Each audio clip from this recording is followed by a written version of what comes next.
Graça e paz do Senhor Jesus a todos. Hoje nós vamos começar a gravação de Marcos, capítulo 11. Última viagem, como eu falei, de Jesus para Jerusalém. Ali ele já seria preso, crucificado, morto, torturado. Diz assim: quando eles se aproximaram de Jerusalém, de Betfagé e Betânia, junto do Monte das Oliveiras, enviou Jesus 2 dos seus discípulos. E ele lhes disse: ide à aldeia que está ali, diante de vós. E logo ao entrar, vocês acharão preso um jumentinho, o qual ainda ninguém montou. Desprendei-o e trazei-o. E se alguém perguntar: por que vocês fazem isso? Respondam: o Senhor precisa dele, e logo o mandará de volta para aqui. Então eles foram e acharam o jumentinho preso junto ao portão, do lado de fora, na rua, e o desprenderam. E alguns que estavam ali reclamaram: o que vocês fazem, soltando o jumentinho? Eles, porém, responderam conforme as instruções de Jesus, e eles os deixaram ir. Eu quero parar nesse capítulo, nesse momento do jumentinho, porque o jumentinho vai nos ensinar muitas coisas. Esse jumentinho estava amarrado e ele nunca havia montado, não tinha nunca servido para ser montado por Jesus. Ninguém havia montado nele. E ele iria, certeza, ele iria pela primeira vez carregar alguém nos ombros. E sabe quem que ele iria carregar? Jesus. Eu penso que nós somos como esse jumentinho. Nós estamos presos a nós mesmos, presos às nossas consciências, aos nossos próprios pensamentos, vivendo sem nunca ter carregado Jesus. Nunca. E é preciso que alguém, um discípulo de Jesus, venha nos tirar desse lugar de prisão e desse lugar de inutilidade. Porque se você não serve para carregar Jesus, você é um inútil. Você não tem utilidade nessa terra. Porque para isso nós nascemos. Nós nascemos para carregar Jesus. Aonde? No nosso lombo, como ele carregou aquela cruz por nós, nós temos que carregá-lo. E ele vai ser pesado para nós? Talvez um pouco. Mas quando você tiver a consciência que para isso você nasceu e para isso você foi liberto por aqueles discípulos, você vai entender que verdadeiramente você cumpriu a vontade de Deus nessa terra. E se tentarem dizer para você: não vai não. O que você vai fazer? Que história é essa de seguir Jesus, de carregar Jesus, levar Jesus para lá, para cá? Entrar em Jerusalém com Jesus? Aí você vai dizer: eu vou cumprir a vontade do Mestre e depois eu volto, depois eu retorno para minha casa. Nós estamos aqui nessa nação, nós estamos aqui nesse Brasil. Nós estamos aqui para cumprirmos uma missão. Que missão? A de carregarmos o nosso Mestre. Nós estávamos presos, inutilizados, sem podermos cumprir a vontade de Deus. Mas o Senhor enviou pessoas para nos alertar e para dizer: você agora está livre e você agora vai cumprir a sua função maior, a de carregar Jesus nos seus ombros. Isso é muita glória para uma pessoa. E verdadeiramente eles conseguiram, tentaram impedir, mas ninguém pode impedir quando a vontade é do Senhor, quando a ordem vem do Senhor. Ninguém pode impedir o desejo do Senhor de ser carregado por você. Viu, jumentinho? Ah, Jesus está me chamando de jumento? Você sem Jesus é um jumento. Você não serve para nada. Sabe por quê? Porque se aquele jumentinho entra sozinho lá em Jerusalém, sem carregar Jesus, ninguém nem ia olhar para ele. mas ele carregava o Rei dos Reis, o Senhor dos Senhores. Por isso esse jumentinho está aqui na Bíblia. Ele vai te mostrar alguma coisa, com certeza, né? Levaram o jumentinho, puseram sobre o jumento, sabe o quê? As vestes, e Jesus o montou. Deixa Jesus colocar as vestes dele sobre você e deixe que ele conduza a sua vida. Porque a partir do momento que Jesus montou naquele jumentinho, ele passou a ser o condutor daquele jumentinho. Jesus o levou para onde ele precisava ir. Precisava daquele jumentinho para cumprir um propósito de Deus. E hoje ele precisa de nós. Mas alguém precisa nos avisar. Alguém precisa ser mandado por Jesus para nos desamarrar, porque nós estamos presos e nós nunca carregamos Jesus antes. E muitos estendiam suas vestes pelo caminho e outros ramos que haviam cortado nos campos. E sabe quem passava por cima das vestes e daqueles ramos que eram cortados? O jumentinho, você. Olha que famoso que você ficou. As pessoas jogavam vestes e ramos cortados, a famosa festa de ramos, que as pessoas ainda fazem, e jogam aquelas vestes, jogam aqueles ramos que representam um sinal de submissão. Pode passar por nós, passe por cima de nós, porque teu é o reino, o poder e a glória para sempre. Aquele povo reconhecia que sobre aquele jumentinho estava um grande rei. Infelizmente, esse mesmo povo, que mesmo reconhecendo que Jesus era rei, estaria presente depois, no julgamento de Jesus. E lá eles não gritariam, Rei dos Reis, Senhor dos Senhores. Eles gritariam, crucifica-o e solta Barrabás. Às vezes, você pode até achar que você reconheceu Jesus, mas na hora da perseguição, na hora de você realmente ter que dar um testemunho de vida, você envergonha o nome de Jesus e você o crucifica. Amém? Tanto os que iam adiante dele como os que vinham depois clamavam, Hosana, bendito aquele que vem em nome do Senhor. Hosana nas alturas. Bendito o reino que vem, o reino de Davi, o nosso Pai. Hosana nas alturas, Hosana. Jesus foi verdadeiramente reconhecido como o reino de Davi, como o Verbo que se fez carne, como o Rei dos Reis, mas era necessário que ele cumprisse tudo aquilo que estava ordenado nas Escrituras, que ele passasse por você, por mim, por cada um de nós, para que verdadeiramente nós pudéssemos ser livres e anunciar esse reino a toda criatura. Quando ele entrou em Jerusalém no templo, tendo observado tudo, como já era tarde, ele saiu para Betânia com os 12. E vendo de longe uma figueira com folhas, foi ver se nela porventura acharia alguma coisa.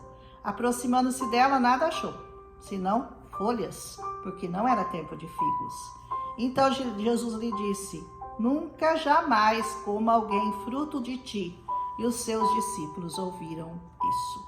Eu já preguei sobre essa figueira, que aparentemente tem frutos, porque é o pessoal do oba-oba, é o pessoal que louva, é o pessoal que clama, é o pessoal que proclama que Jesus vive, que Jesus reina, mas na hora de você procurar os frutos, não há frutos. E se não há frutos, Jesus não precisa de você. Ele vai te cortar. Ele vai te condenar à sequidão. Ele vai dizer para você, seca, porque você não serve para o meu reino. Porque você não me serve como você deveria me servir. Você está escondendo o seu talento debaixo dessas folhas, debaixo desse auê de aparência. Mas verdadeiramente você não está produzindo o que você deveria estar produzindo. Frutos para Deus. Então ele lhe disse, nunca mais coma fruto de ti. E os seus discípulos ouviram. Seus discípulos ouviram. E eles foram para Jerusalém. E entrando ele no templo, ele passou a expulsar os que ali vendiam e compravam, derrubou as mesas dos cambistas, as cadeiras dos que vendiam pombas, não permitia que alguém conduzisse qualquer utensílio pelo templo. Ele ficou lá na frente do templo como um guardião, derrubou tudo aquilo que eles estavam vendendo, porque eles estavam negociando a fé daquele povo, usando daquele lugar que era sagrado, que era santo, para fazer lucro, para vender coisas. Ai daquele que comercializa a palavra de Deus e faz dela um meio de se enriquecer. Eu não digo de se sustentar, de se manter, porque a palavra diz que digno é o obreiro do seu salário. Aquele que prega a palavra, que prega o evangelho, pois que viva do evangelho. Isso a palavra diz. Mas enriquecer, comprar muitos bens, possuir muitas coisas, Jesus está de olho. Ele vai acabar com o seu negócio. Porque Bíblia, palavra, Jesus não é negócio. Ele não vai encontrar fruto em você, ele vai derrubar a sua mesa, ele vai virar você para baixo, ele vai te virar no avesso e ele vai ficar na frente, ele não vai permitir que você entre no templo do Senhor.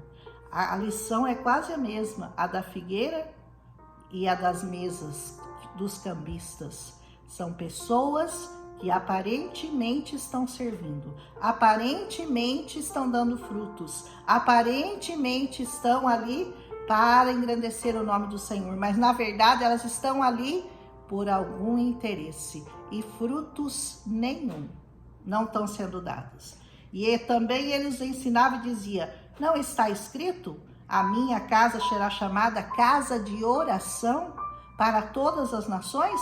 Vocês, porém, têm transformado ela num covil de salteadores, ladrões que roubam essa palavra, que utilizam essa palavra, porque essa palavra é poderosa, essa palavra dá poder para quem a conhece, mas que se você usá-la indevidamente para o seu benefício próprio, você vai cair nas mãos do grande Deus. Ele não vai tolerar, ele vai tolerar menos você que usa o nome dele indevidamente do que o coitado do burrinho lá que está amarrado, que nunca carregou Jesus antes. Talvez aquele lá que está preso, que nunca conheceu Jesus e nunca soltaram ele para ele poder segurar Jesus e entrar com Jesus no lombo. Esse talvez tenha mais misericórdia do que aquele que aparentemente carrega Jesus, prega Jesus, vive do evangelho, mas usa-o para benefício próprio.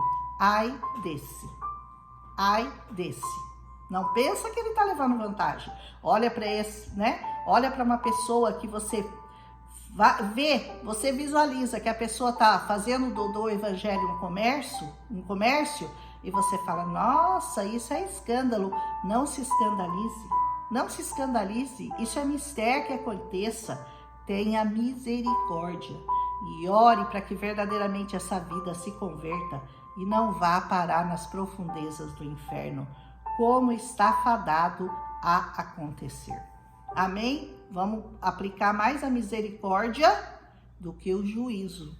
Não queira ser juiz, não queira julgar ninguém, porque você não conhece o coração de ninguém, só o Senhor conhece. Então não queira ser juiz, ore por misericórdia e por conversão verdadeira das pessoas. E os principais sacerdotes e escribas, eles ouviam essas coisas e procuravam um jeito de tirar-lhe a vida, porque eles o temiam, porque toda a multidão se maravilhava da sua doutrina. Só demoraram para matar Jesus porque ele maravilhava as pessoas. As pessoas se maravilham com as obras de Jesus, mas isso não significa que elas o obedeçam. Maravilhar-se com as obras de Jesus não significa que você vai obedecê-lo. Se verdadeiramente ele não fizer uma obra transformadora em você, você vai ficar como esse povo aqui, querendo, na verdade, calar a boca daquele que aponta o seu pecado, daquele que diz para você, isso não está certo, isso o Senhor não gosta. Ai, mas Jesus, vocês falam muito e condenam. Nós não condenamos, nós avisamos. Nós estamos avisando. Isso é pecado. Pare com isso, para você não perder a sua salvação. Avisar não é julgar. Amém? Nem muito menos condenar. Vindo à tarde, eles saíram da cidade. E passando eles pela manhã, viram a figueira. Sabe o que aconteceu com ela? Estava seca desde a raiz. Ou seja, estava completamente morta. Completamente morta. É assim que vai acontecer com as pessoas que têm aparência de bondade. Aparência de que carregam Jesus, mas que não dão frutos para Ele, nem para o reino dele.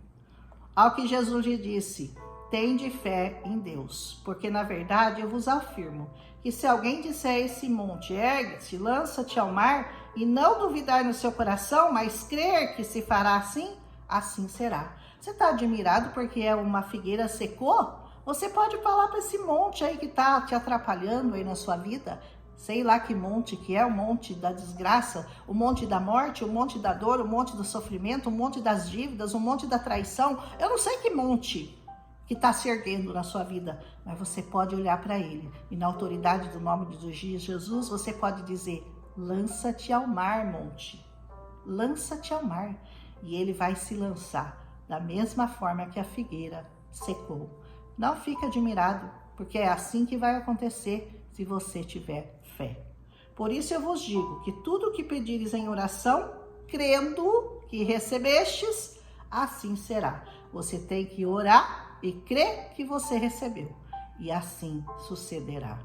A fé e a oração juntas fazem montes se transportarem para os mares, fazem a figueira secar. Aleluia! E quando vocês estiverem orando, se você tiver alguma coisa contra alguém, perdoa, para que o vosso Pai Celestial vos perdoe também as vossas ofensas. Mas se você não perdoar, vosso Pai Celestial também não vai perdoar as vossas ofensas. Você entendeu a importância do perdão? O perdão não é para quem você perdoa, é para você.